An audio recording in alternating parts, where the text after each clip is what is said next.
도널드 트럼프 미국 대통령의 탄핵 소추안이 조금 전 미 상원에서 부결됐습니다. 지난해 12월 하원의 탄핵 결정 이후 49일 만에 최종적으로 무죄의 결론이 내려진 겁니다. 탄핵의 굴레에서 벗어나게 된 트럼프 대통령은 대선 가도에서 더욱 힘을 받게 됐습니다. 동시에 탄핵 과정에서 입은 정치적 내상도 크기 때문에 취약점으로 작용할 가능성도 있습니다. 워싱턴을 연결합니다. 임종주 특파원, 트럼프 대통령 탄핵 소추안에 대한 상원의 표결 결과부터 자세히 볼까요? 네, 미 상원은 우리 시간으로 오늘 새벽 6시쯤 트럼프 대통령 탄핵 소추안에 대한 표결 절차에 들어갔습니다. 표결 결과 권력 남용 혐의는 52대 48, 의회 방해 혐의는 53대 47로 모두 부결됐습니다. 공화당의 이탈표는 반 트럼프 인사로 꼽혀온 미트 롬니 의원이 권력 남용 혐의에 유죄 의사를 표시한 한 표뿐이었습니다. 각 당의 입장에 따라 찬반이 양분됐습니다. 상원 표결 결과는 최종 심판이기 때문에 트럼프 대통령은 두 혐의에 대해 모두 무죄를 받은 셈입니다.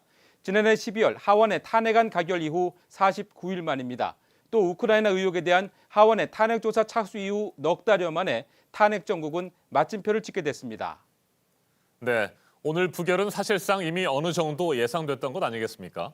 공화당이 과반을 차지하는 상원의 의석 분포가 그렇고요. 최근 존 볼턴 전 백악관 국가안보보좌관의 증인 채택안이 부결된 것도 그렇고요. 어떻습니까? 네, 야당인 민주당이 다수인 하원과 달리 상원은 트럼프 대통령의 공화당이 전체 100석의 절반이 넘는 53석을 차지하고 있습니다. 또 대통령 탄핵안은 제적 의원 3분의 2가 찬성해야 통과되기 때문에 부결 가능성이 지배적이었습니다. 여기에다 탄핵 심판의 뇌관으로 급부상한 존 볼턴 전 국가안보보좌관 증인 채택안이 닷새 전 51대 49로 부결되면서 트럼프 대통령 무죄 가능성은 한층 커진 상황이었습니다. 네, 임종주 특파원. 트럼프 대통령은 엊그제 공화당 아이오와주 경선에서 97%의 압도적인 지지로 쾌주에 출발을 했잖아요. 목소리가 더 커질 것 같습니다. 앞으로 대선 가도에서도 한층 더 탄력을 받겠죠?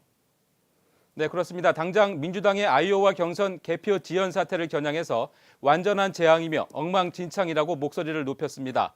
민주당의 탄핵 추진을 마녀사냥이자 사기극이라고 각을 세우며 지지층도 결집해왔기 때문에 대선 가도에서 탄력을 받게 됐습니다. 반면에 정적 뒷조사를 위해 우크라이나를 끌어들였다는 핵심 의혹으로 인한 정치적 내상도 작지 않아 앞으로 부담으로 작용할 가능성도 있습니다. 또 하원에서 탄핵된 역대 세 번째 대통령이라는 오명도 안고 있습니다. 그동안 탄핵 심판 과정에서 위축된 대외 관계와 관련해서는 행보를 적극적으로 펼칠 가능성이 있어 교착된 북미 관계에 변화가 올지 관심입니다. 지금까지 워싱턴에서 JTBC 임종주입니다.